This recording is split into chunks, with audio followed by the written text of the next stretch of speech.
Hello everyone, I am Lalsa Mulkuluri and welcome to my channel. As promised in my last videos, we will see how to build a rock paper scissors games using Python. But before that, there are certain concepts which we have to be familiar about before going into the actual script. So without further delay, let me share my screen and let us see what those concepts are. So these 15 concepts which are listed here are something which we should have a basic idea about before actually getting into the actual scripting. So let us go through what are they. Variables, you should know what are variables, you should know what are functions, and how do we call the functions, what are dictionaries, how do we accept input from a user dynamically, something we will have to know, and what are libraries, lists, methods, function arguments. This is also a very important concept because when we talk about functions in Python, you will basically find functions with parameters or without parameters, which means with arguments or without arguments. So we will see what they are, and we will see something about if statements. We will see how do you concatenate two strings or multiple strings. We will also see what is the essence of f strings in Python. Trust me, this is a very beautiful concept. And we will also see what are else if statements. Then we will jump into a very important concept called refactoring in Python. We will see what it is, and we will also see what is a nested if condition. And then we will lastly see how do you access a value from a variable which is of a dictionary type. So without further delay, let us quickly see what are variables. We will be using examples which will actually incline with our end objective, which is to build the game. So let me write it first. Player choice equals to rock. So what does it mean here, guys? I am creating a variable with a name player choice. And in Python, underscore is accepted in a variable name. So it is okay to use an underscore while naming the variables. So I have created a variable name called player choice, and I want to assign it a value which is called rock. So for assigning this, I'm using an assignment operator which is called equals to. And why did I mention this value called rock in double quotes? It is because we are trying to convey to the compiler that this variable is of a string type. So whatever is a string, we will mention it in double quotes. Alternatively, here you could also use single quotes. Both represent the same. Just remember that both the sides you will have to use the same parenthesis, which means you will either have to use a single quote or a double quote.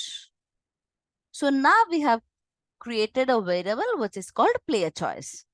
Let us quickly create another variable which will say computer choice. So I'm saying computer and I'm saying choice equals to, let me say paper. So what did we do till here? We have created two variables, player choice and computer choice are the names.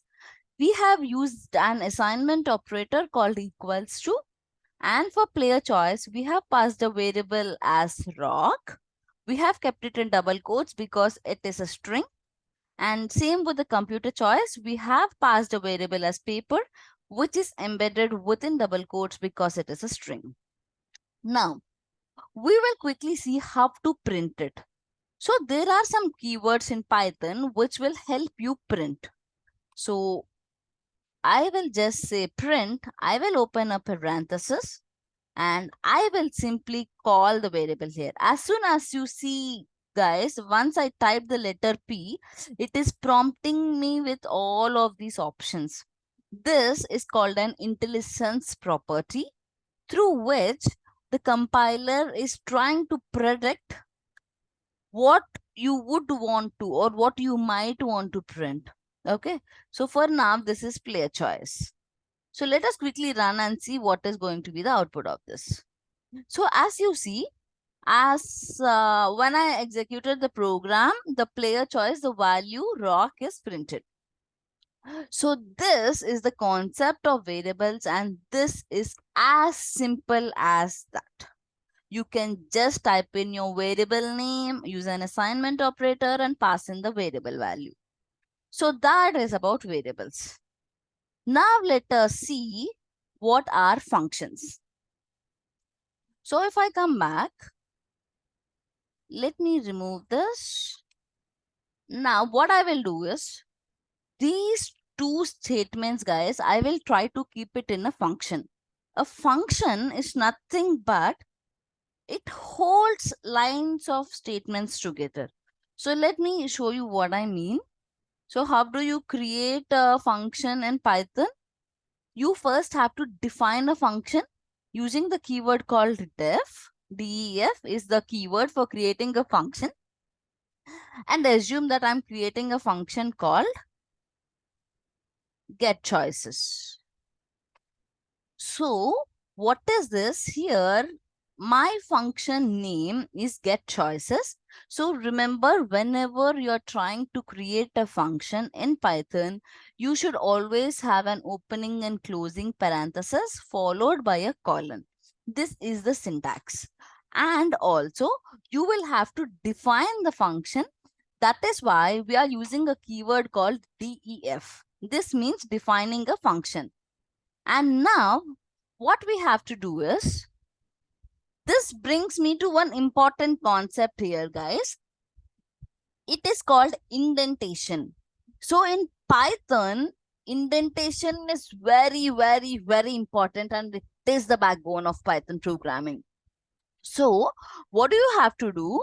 For indentation, let me show you. I'm selecting both of these statements and I'm just hitting on a tab. So what will happen here is, these two statements called player choice and computer choice are now grouped under this function called get choices. Okay, so this function, when called, will execute this block, which is paper, player choice, and computer choice. Now let us quickly see that it looks like there is some error here. I think I hit on semicolon. You will have to hit on colon. Okay. So now let me quickly repeat what we did till now.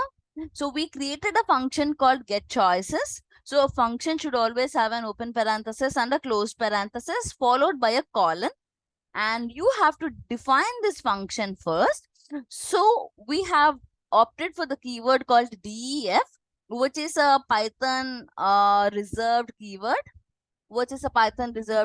and we have defined it. Moment.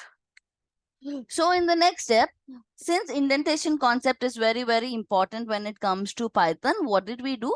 We have indented it, which means it is similar to just spacing, guys. Okay.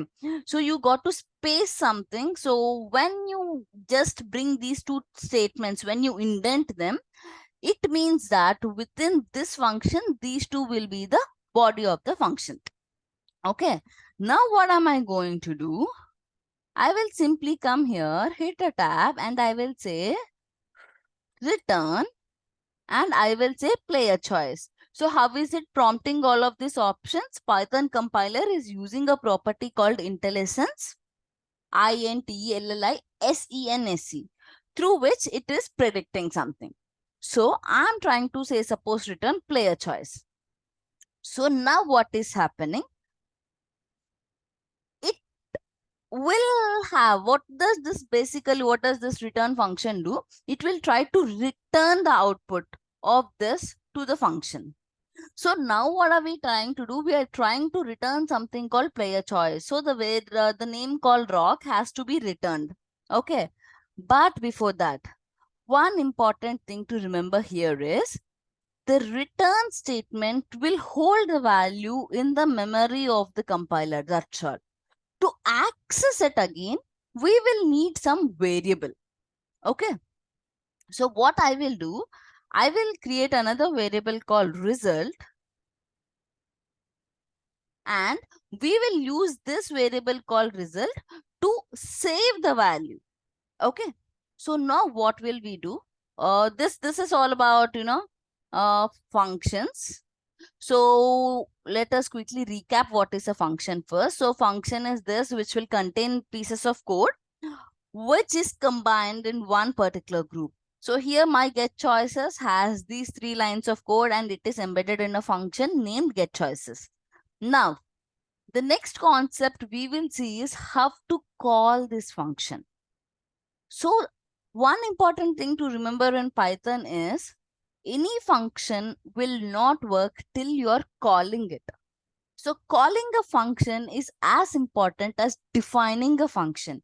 So here we have defined a function now. Now we are going to call that function. So how do I call that function? I will say get choices of. So when I say get choices, it means that we are trying to call this function called get choices. So when I run it, guys, what will happen? The main program main.py will search for this function calling option. It will try to see which functions are called and then it will go to this particular function and it will execute whatever is the body of this function. Now, like I told you, what will happen now? Once I run this get choices function, there is a function calling mechanism. So it will call the get choices function. So the compiler will come here. It will search for this function. So yes, we have this function. It will try to execute all of this. So what is that? It'll save player choice as rock. It will save computer choice as paper. And it is trying to return the value of player choice. Now, how do we save that data? We have to save it in a variable, like I told you. So previously, we thought we'll create something called result. And I will say result equals to get choices of.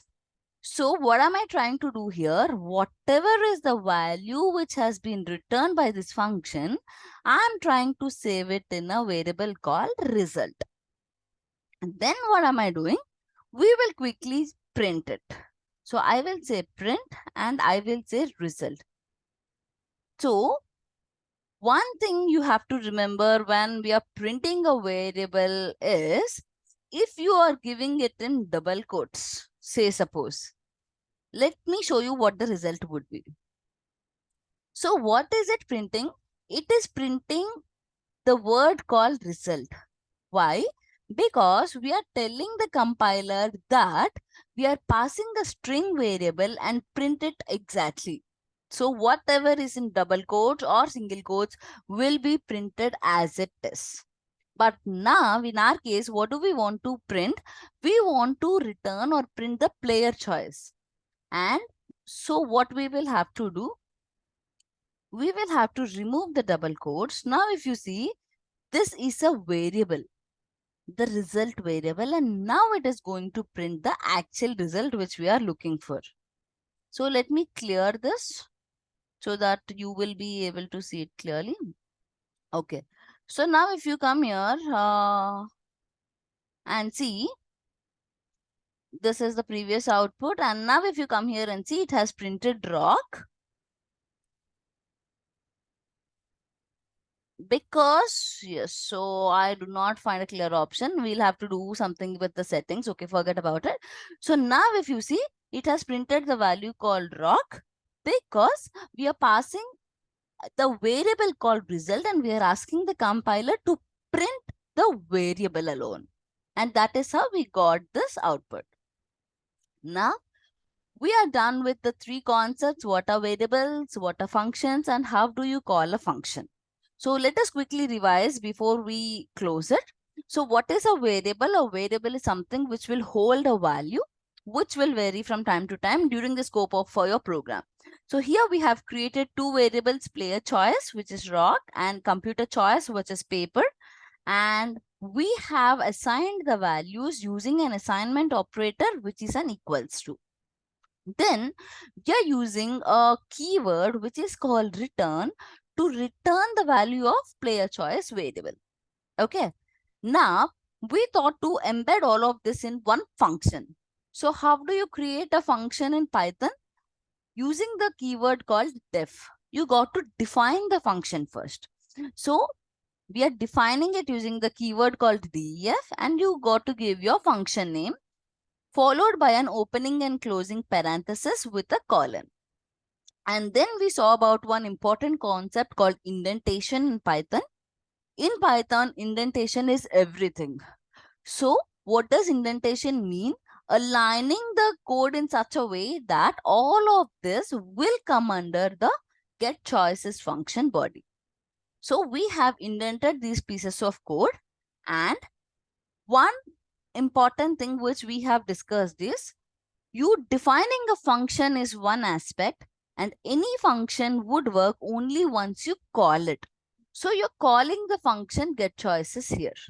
How do you call a function? Give the function name, keep an open parenthesis and a closed parenthesis. That will help you call the function. So this output of the function, we are saving it in a variable called result. So we have created a variable called result, and using the same assignment operator, we are saving this. And we are trying to print the result, which is rock. So say suppose we are trying to return the computer choice here instead of player choice. COMPUTER, computer choice here. And now if we run, we should be able to see something called paper. So let us run it and see. So as you see, the output is paper because get choices is called and it will execute this function, and the variable computer choice is returned and it is saved in a variable called result, and we are printing the value result. So that brings me to end of this video, where we have clear understanding on what variables are, what functions are, and how do you call a function in Python. So